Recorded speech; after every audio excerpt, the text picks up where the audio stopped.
Hey, for Tuesday, June 16th, 2020. This is the Pro and Con Show, and I'm your host, Michael James Ott. Welcome to the show. So always talk about, let's be better citizens. We've got to listen to each other, okay, the pro and the con, the good and the bad, the for and against, this thing where someone expresses a viewpoint that's different from ours, and we suddenly just attack them. That is the stuff of, these shock jocks and the people that, are pressing our buttons in order to control us. And I say again and again and again, the two-party system has devolved into this us versus them thing, the Hatfields and the McCoys. And it's not true. It's not true.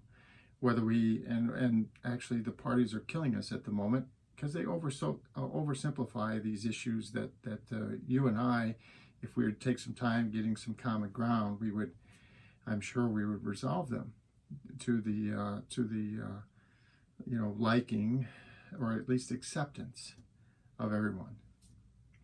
Now, I'm starting a 4-day leadership series, and just taking this out of this excellent book, Leadership in Turbulent Times by Doris Kearns Goodwin.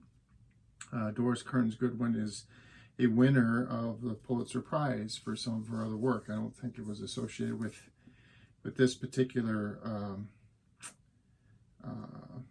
book, but it's a great book. And okay, it's not a murder mystery, it's not an action thing like a Tom Clancy novel or something like that, but it is a very good book. And it talks about these 4 guys back here, so 4 previous presidents of this country: Abraham Lincoln, Theodore Roosevelt, Franklin D. Roosevelt, and Lyndon Johnson. And it talks about how they handled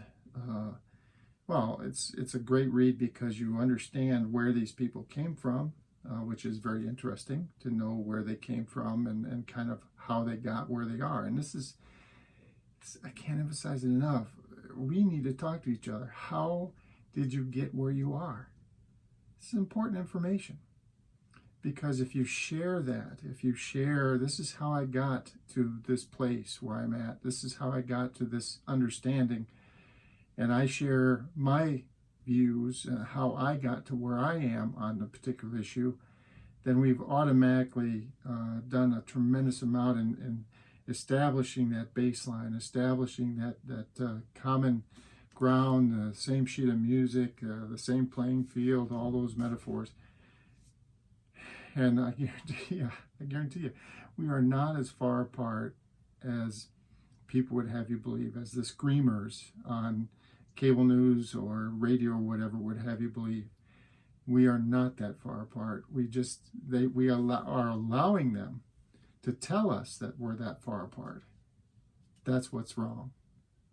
We are allowing us to be controlled by our emotions, and people are being very effective at the psychology of screaming, basically.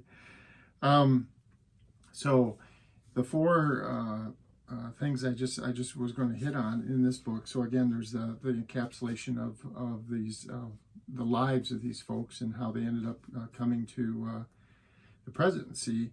But then there's 4 chapters about leadership, and this particular episode of my show is about transformational leadership, and the subject is Lincoln and the Emancipation Proclamation.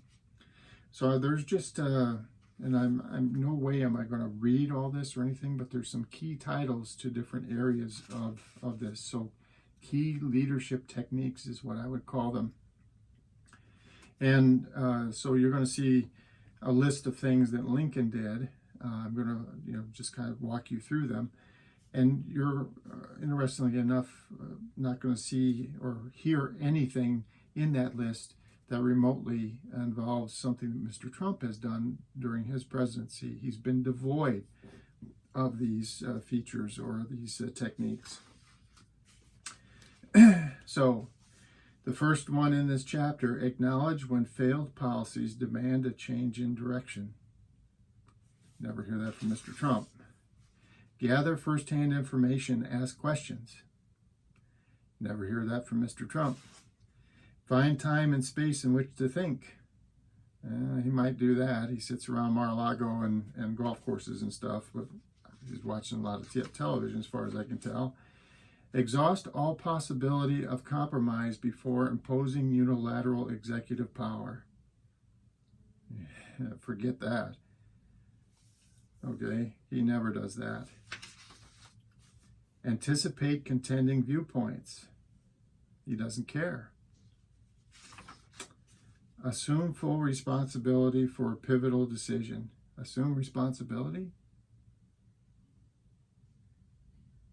Donald Trump? Every time they ask him, are you responsible for this? No, I'm not responsible for any of it. No. He's the President of the United States. Understand the emotional needs of each member of the team. He pits everyone. You know, you can read anyone. If you paid any attention at all to how he runs his administration and the team that works with him, he pits everybody against each other. Refuse to let past resentments fester. Transcend personal vendettas.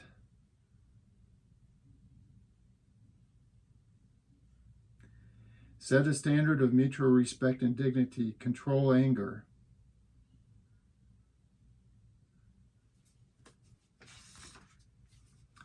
Shield colleagues from blame.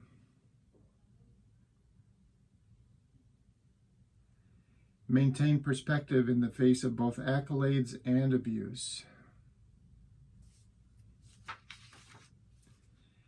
Find ways to cope with pressure, maintain balance, and replenish energy.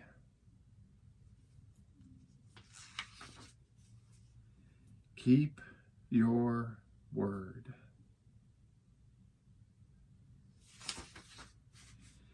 Know when to hold back and when to move forward. Combine transactional and transformational leadership.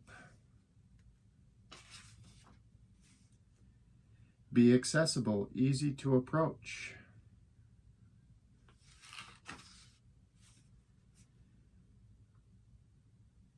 Put ambition for the collective interest above self-interest.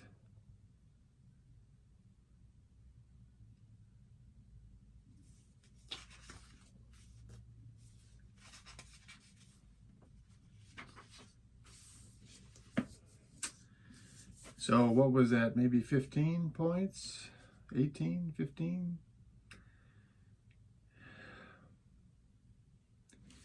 This book, I strongly recommend you read it. Please, you can check it out at the local library, I'm sure. If you don't want to pay for it, or you can pick it up online, I'm sure. Leadership in Turbulent Times by Doris Kearns Goodwin. Read it, it's great, and compare what these well-known and generally highly thought of leaders, compare how they approach running a country to how Mr. Trump approaches that same thing. All right? Okay, so this has been the Pro and Con Show. I'm your host, Michael James Ott. Until the next show, bye for now.